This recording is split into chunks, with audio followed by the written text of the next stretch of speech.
Hey everyone, this is N here. The other day I was having a conversation with people about a painting I'd done. It was the usual. Oh wow, you're so talented. This painting's beautiful. The dark blue you chose for the ocean just speaks to me. It's almost like it's showing the endless void of darkness in one's mind and that we all can't escape. Yeah, totally. That's what I was thinking. It's like you read my mind. That's yeah, the blue, right? Totally. And then there's always that one comment that I know is coming. I know to expect it, but it still somehow just gets under my skin. You're so lucky to be born talented. I don't. It's not a big thing. Okay, I get it, but it still just somehow manages to just bug me. I think the reason it bothers me so much is because I think people aren't naturally born talented.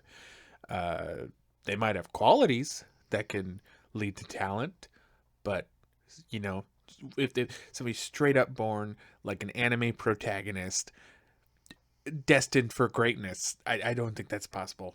Unless you are out there, then hi there. So I have an older brother, and when we were growing up, he had made a drawing from Shaman King. Shonen Jump. That Shonen Jump. Remember the fan art section? Well, he was going to send it in, and my parents were super proud, and I wanted a piece of that pie. So I pulled out my pencil and paper, grabbed a Shonen Jump magazine, and would pretty much try to copy any of the pages' artwork that I thought was cool. And also oogle at all the Yu Gi Oh cards I wanted but could never have. Well, I didn't get that sweet holographic Dark Magician card. I did get the experience for making all those drawings. I mean, that's not that's not that good of a trade-off. It's fine. It's fine. You know what? I have enough Dark Magician cards now that little kid me would be jealous. He would be so jealous. And the drawing experience too. I'm like a lot better than I was as a kid, so that's cool too. There's one memory in particular that sticks with me on my road to becoming an artist, and it was from elementary school. Now, in my class, there was a wall, and on this wall were coloring book pages. And if you colored a coloring page, that sounds like a tongue twister.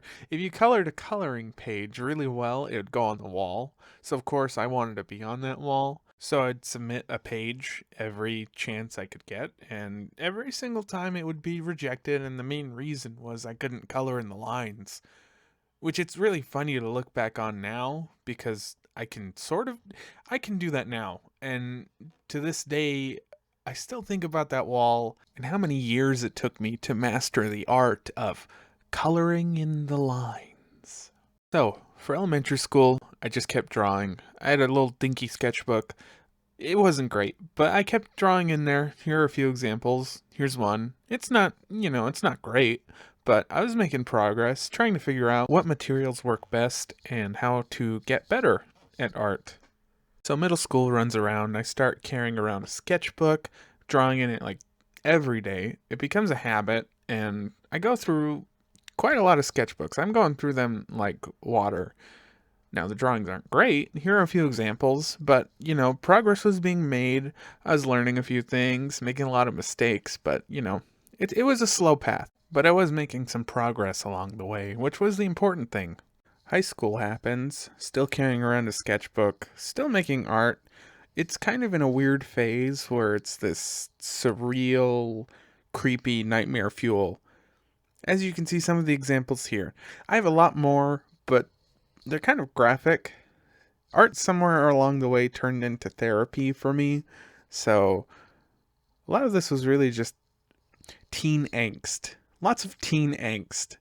And then anime happened. And you can see some of the examples here of the change.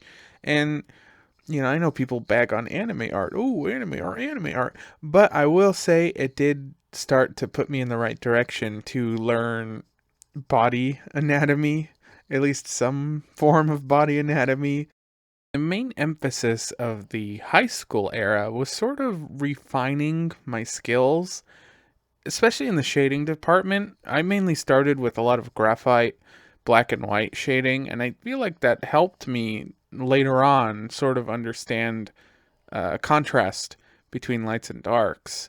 And it took me a long while to finally introduce color into my works, which I think that's like a hard thing for a lot of artists to do. Like that first step in that direction is always just so hard because you don't want to ruin it. It took me a little while to learn the lesson that you shouldn't be afraid to experiment with your art. You know, you always have the materials, you have the paper, you have the markers, you have the pens. You shouldn't be afraid to try something out. And I ended up with buttloads of sketchbooks. I have like a giant stack of them just hanging out in my closet. Circling back to my original point, it's because of all of those sketchbooks I have in my closet that I am where I am today with my art, because those are all of my failures, my successes, my entire journey to get from there to here. It's all there. All of the hard work and time invested into this, it's all there. It just didn't randomly appear at night, or I was magically born talented to draw like this. No, I have a whole closet full of past failures and pretty much everything, my entire history with art and everything I learned along the way. So I think that's why I get really passionate about the subject of if I was born talented or not, because I can see all of the proof and all of the hard work that I put into this. And I feel like when somebody says that to me, it just dismisses everything from that completely. And if any of you are watching this who just started drawing, or you don't draw, but you look at art and think, I could never do that. I think it's possible. You know, if you put in time and dedication, you can get there.